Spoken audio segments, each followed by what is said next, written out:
नमः शिवाय शिवजी सदा सहाय। ओम नमः शिवाय गुरुजी सदा सहाय।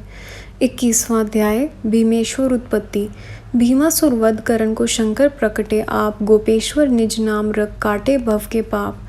सूत जी बोले, हे ब्राह्मण गण वृद्ध। उसके बाद भगवान शंकर अपने गणों के साथ कामरूप देश में जाकर राजा के पास छिपकर रहने लगे, किंतु राजा तो शिव ध्यान में संलग्न था। इधर किसी ने जाकर दानव से भी कहा कि हे दानवराज, आपके मारने के लिए राजा छुपे तौर से कुछ अनुष्ठान आदि उपाय कर रहा है।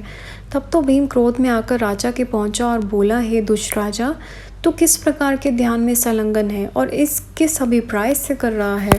सच सच बता, नहीं तो देख ये तलवार मेरे हाथ में है, इसी के द्वारा तेरा वध निश्चित है। सच सच बताने पर तू छोड़ दिया जाएगा। तब उस दैत्य की इस प्रकार की बात सुनकर मन ही मन में राजा ने शिव से प्रार्थना की, हे स्वामिन, अब मेरी रक्षा आपके अधीन है, मुझे आपकी शरण का आश्रय है। इस प्रकार प्रार्थना करके निर्भय होकर राजा ने दानव को फटकारते फटकारते कहा कि हे दैत्य, मैं तो जगत की रक्षा करने वाले भगवान शिव जी की आराधना कर रहा हूँ। यह सुनकर अभिमानी भीम ने कहा, हे नीच राजा, उस शिव को मैं भली भांति जानता हूँ जिसके आश्रय से तू मुझे जीतने की इच्छा कर रहा है। वह तो मेरा बाल भी बांका नहीं कर सकता। उसका पूजन आराधन करना छोड़ दे, नहीं तो तुम्हें भारी दंड दिया जाएगा। तब राजा बोला, क्यों, मैं अपने रक्षक स्वामी का आराधना करना छोड़ दूं? यह तो कभी नहीं होगा। मुझे तुमसे कोई डर नहीं। यह सुनकर उस दानव ने क्रोध में आकर अपनी तलवार शिव निंदा करते करते पार्थिव शिवलिंग पर चला दी। उसी समय पार्थिव लिंग से सदाशिव प्रकट हो गए। उस दैत्य की चलाई तलवार को पकड़कर तोड़कर गिरा दिया। तब दैत्य के चलाए त्रिशूल के भी अपने त्रिशूल द्वारा सैकड़ों टुकड़े कर दिए। उसकी शक्ति के भी अपने बाणों द्वारा लाखों टुकड़े करके गिरा दिए। उधर शिवगणों ने दानव की सेना के साथ घोर संग्राम किया। उस संग्राम से तो पर्वत पन एवं समुद्र के साथ भूमंडल भी कांप उठा। ऋषि तथा देवता गण भी आश्चर्य में आकर व्याकुल हो गए। उस समय नारद जी ने आकर हाथ जोड़कर प्रार्थना की, हे स्वामिन, आप सब अत्यंत शीघ्र इस दैत्य का वध कर दें। तब नारद जी की प्रार्थना से सदाशिव जी ने हुंकार शब्द किया। अग्नि की ज्वाला प्रकट हुई। वह ज्वाला एक वन से दूसरे वन से प्रवेश करते करते सेना के साथ उस भीम दैत्य को भस्म कर गई। हे ब्राह्मणगण, उसी भस्म के द्वारा उस वन में अनेकों प्रकार की औषधियाँ उत्पन्न हो गई, जो कि समस्त प्रकार के रोगों को नाश करके सबका मंगल करने वाली है। उसके बाद ऋषि एवं सभी देवता भगवान शंकर के पास पहुँचे और बोले, हे नाथ, चराचर जगत के कल्याण करने के लिए आप सदा के लिए यहाँ विराजें। इस प्रार्थना से शिव यहाँ सदा के लिए स्थित हुए।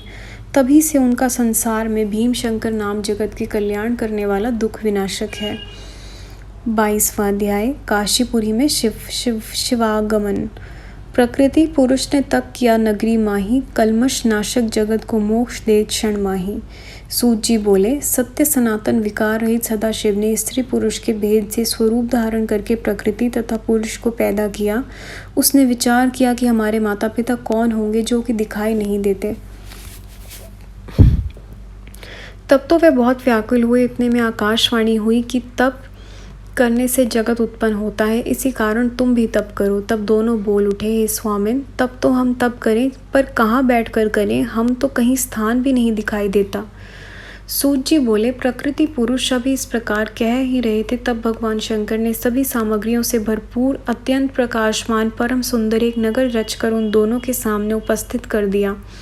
तब दोनों शिव स्मरण करके उस नगर में तप करने लग गए। इस प्रकार तप करते करते उन्हें बहुत सा समय लगा। तब अधिक परिश्रम के कारण उनके शरीर के पसीने की बूंदें निकल आई।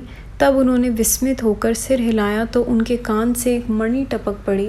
इसी कारण इस स्थान का नाम मणिकर्णिका नाम से प्रसिद्ध हुआ। वह परम पवित्र तीर्थ है। 5 कोस का विस्तीर्ण वह नगर जल के प्रवाह में बहने लगा।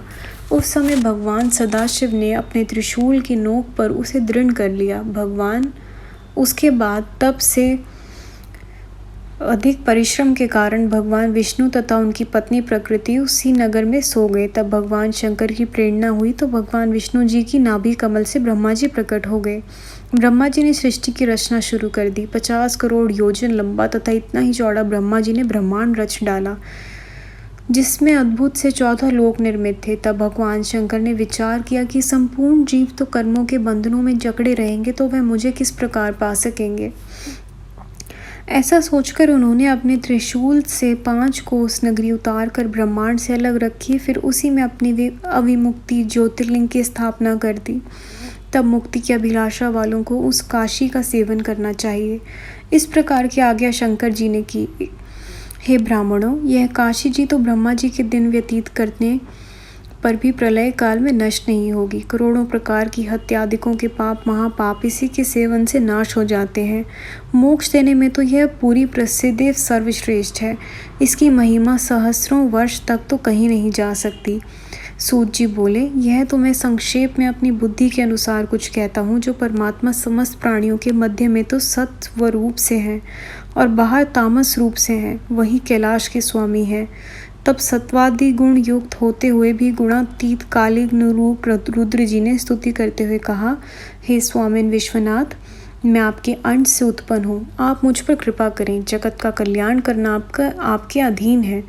इसी निमित्त से मातेश्वरी श्री पार्वती जी के साथ इस पवित्र काशीपुरी में आप सदा के लिए विराजें। हे ऋषियों, तब विश्वनाथ शंकर भगवान श्री रुद्र जी की प्रार्थना से जगत के कल्याण के लिए उसी काशीपुरी में विराजमान हुए। संगत जी, ये अध्याय यहाँ समाप्त होता है। यहाँ तक पढ़ने में गुरुजी, संगत जी, कोई भी कैसी भी जाने अनजाने में भूल हुई हो प्लीज़ माफ़ करिएगा। अगला अध्याय हम अगली वीडियो में सुनेंगे। ओम नमः शिवाय। शिव जी सदा सहाय। ओम नमः शिवाय। गुरुजी सदा सहाय। Thank you Guruji, thank you संगत जी। जय गुरुजी महाराज।